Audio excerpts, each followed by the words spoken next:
Hello friends, नमस्ते दोस्तों। Nitroglycerine को हम ग्लिसराइल ट्राई नाइट्रेट भी कहते हैं और ये शॉर्ट में इसे हम जीटीएन कहते हैं। यह नाइट्रेट क्लास की दवा है जो कि हार्ट रिलेटेड प्रॉब्लम को ठीक करने के लिए प्रयोग में लाई जाती है। इसे हम कार्डियोवास्कुलर ड्रग भी कहते हैं। यह दवा आपको स्प्रे फॉर्म में, इंजेक्शन फॉर्म में, साथ ही टेबलेट फॉर्म तीनों मिल जाएगी। लेकिन इस वीडियो में हम सिर्फ नाइट्रोग्लिसरीन टेबलेट के बारे में सीखेंगे। नाइट्रोग्लिसरीन टेबलेट आपको 2.6 मिलीग्राम साथ ही 6.4 मिलीग्राम की स्ट्रेंथ में मिल जाती है, जो कि ज्यादातर आपको बोतल पैकिंग में 30 गोलियों की स्ट्रेंथ में मिलेगी। नाइट्रोग्लिसरीन दवा का जेनरिक नाम है। यदि इसकी ब्रांड नेम को जानते हैं जिससे आप मेडिकल स्पेस को खरीद सकते हैं, सबसे पॉपुलर इसकी ब्रांड है जो नाइट्रो कॉन्टिन टेबलेट है। इसके अलावा nitro long tablet, Monit GTN tablet, Myonit SR tablet, ये कुछ इसकी पॉपुलर ब्रांड है। इसके अलावा कई सारे ब्रांड्स आपको मार्केट में मिल सकती है जो कि एरिया और डॉक्टर के अकॉर्डिंग अलग अलग रहती है और ये सभी ब्रांड्स एक ही जगह दूसरी सब्स्टिट्यूट की जा सकती है। अब इसकी यूज के बारे में जान लेते हैं। जैसा कि वीडियो को मैं जाना था, हार्ट रिलेटेड सभी प्रॉब्लम्स को ठीक करने के लिए इसका प्रयोग लिया जाता है। यदि किसी व्यक्ति को हार्ट से रिलेटेड प्रॉब्लम जैसे एंजाइना पेक्टोरिस हो गया हो, ये जिसके कारण व्यक्ति की चेस्ट में दर्द रहता है, चेस्ट में प्रेशर महसूस होता है जो कि प्रॉपर ब्लड फ्लो हार्ट तक नहीं होने के कारण रहता है, तो उस समय यह दवा डॉक्टर द्वारा प्रिस्क्राइब की जाती है। इसके अलावा एक्यूट मायोकार्डियल इन्फेक्शन जिसे हम सामान्य भाषा में हार्ट अटैक कहते हैं, उस समय में भी यह दवा प्रिस्क्राइब की जाती है। इसके जो सामान्य लक्षण है, व्यक्ति के चेस्ट में पेन रहेगा, साथ ही जो लेफ्ट शोल्डर है यहाँ पे और लेफ्ट आर्म में पूरे में दर्द रहेगा, गर्दन में भी लेफ्ट साइड में दर्द हो सकता है और साथ ही स्वेटिंग आ सकती है, तो उस समय में भी यह दवा डॉक्टर द्वारा प्रिस्क्राइब की जाती है। साथ ही हाइपरटेंशन मतलब हाई ब्लड प्रेशर यदि किसी का व्यक्ति का हो, ब्लड प्रेशर ज्यादा रहता हो, तो उससे भी यह दवा डॉक्टर द्वारा प्रिस्क्राइब की जाती है। इसके अलावा कोरोनरी वेसोस्पाज्म कर एक बीमारी है दोस्तों, जिसमें हार्ट की जो कोरोनरी आर्टरी उसमें ब्लड का फ्लो कम हो जाता है, बिल्कुल रुक जाता है, तो उस समय में भी यह दवा डॉक्टर द्वारा प्रिस्क्राइब की जाती है। साथ ही हार्ट फेल्योर या हार्ट का ऑपरेशन किसी व्यक्ति का हुआ हो, तो उसे भी आफ्टर सर्जरी का जो ट्रीटमेंट है उसमें जीटीएन टेबलेट रेगुलर दी जाती है। और एक विशेष यूज मैं आपको बताऊं दोस्तों, आप में से कई दोस्तों को पता नहीं होगा,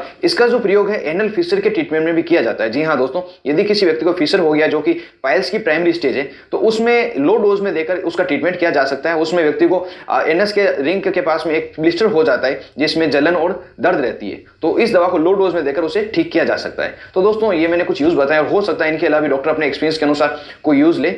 लाइफ सेविंग मेडिसिन है दोस्तों, बहुत अच्छी दवा है हृदय संबंधी बीमारी को दूर करने के लिए, लेकिन इसके भी कुछ साइड इफेक्ट है, जिसमें जो मोस्ट कॉमन साइड इफेक्ट है उसमें व्यक्ति का सिर दर्द होना, ब्लड प्रेशर लो हो जाना और बहुत ही ज्यादा पसीना आना, ये कुछ कॉमन साइड इफेक्ट है। इसके अलावा भी किसी किसी व्यक्ति को हार्ट बीट में चेंजेस हो जाना, नोजिया रहना, वोमिटिंग रहना, साथ ही डिजीनेस या फेंटिंग, ये कुछ साइड इफेक्ट हो सकते हैं। और इसके अलावा भी कई सारे इसके साइड इफेक्ट है। यदि आपको अनवांटेड इफेक्ट इसके मिले तो तुरंत ही दवा लेना बंद करके अपने डॉक्टर को मिले, जिससे कि फर्दर ट्रीटमेंट आपको दिया जा सके।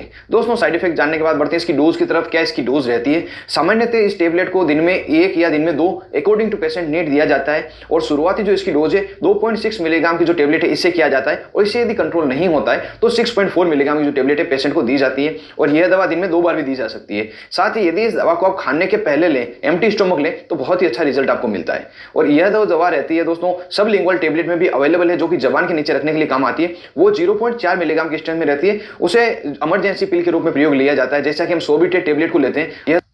तो दोस्तों ये इसको लेने का तरीका था। अब बढ़ लेते हैं कुछ इसकी सावधानियों के बारे में जो विशेष आपको ध्यान रखनी है। यदि कोई व्यक्ति ग्लिसराइल ट्राइनाइट्रेट नाइट्रोग्लिसरीन टेबलेट ले रहा है तो उसे सिडेनाफिल टेबलेट किसी भी सूरत में नहीं लेनी है, जिसकी जो ब्रांड नेम अवेलेबल है, जो सबसे पॉपुलर है वाइगोरा और मेनफोर्स है। इसके अलावा कई ब्रांड अवेलेबल है। यह दवा आप किसी भी सूरत में जीटीएन के साथ में नहीं लें। साथ ही एल्कोहल का कंजप्शन आप नहीं करें। और इसके अलावा यदि कोई हाइपरटेंशन की मेडिसिन जैसे एम्लोडेपिन, लोसार्टन, लिसिनोप्रिल ये दवा आपको चल रही हो तो अपने डॉक्टर को जरूर से सूचित करें, जिससे कि इसकी जो डोज है कुछ एडजस्ट करके आपको दी जा सके। तो ये भी आप विशेष तौर से ध्यान रखें, जिससे कि इस दवा का बेहतर रिजल्ट आप ले सके। तो दोस्तों कंप्लीट इन्फॉर्मेशन मैंने नाइट्रोग्लिसरीन टेबलेट, जिसे हम ग्लिसराइल ट्राइनाइट्रेट टेबलेट कहते हैं, इसके बारे में दी है। उम्मीद करता हूँ वीडियो आपके लिए बहुत ही हेल्पफुल रहेगा। साथ ही यदि आपको वीडियो पसंद आ गया तो जरूर से इसको लाइक करें और ज्यादा से ज्यादा इसको शेयर करें, जो किसी और के भी काम आ सके।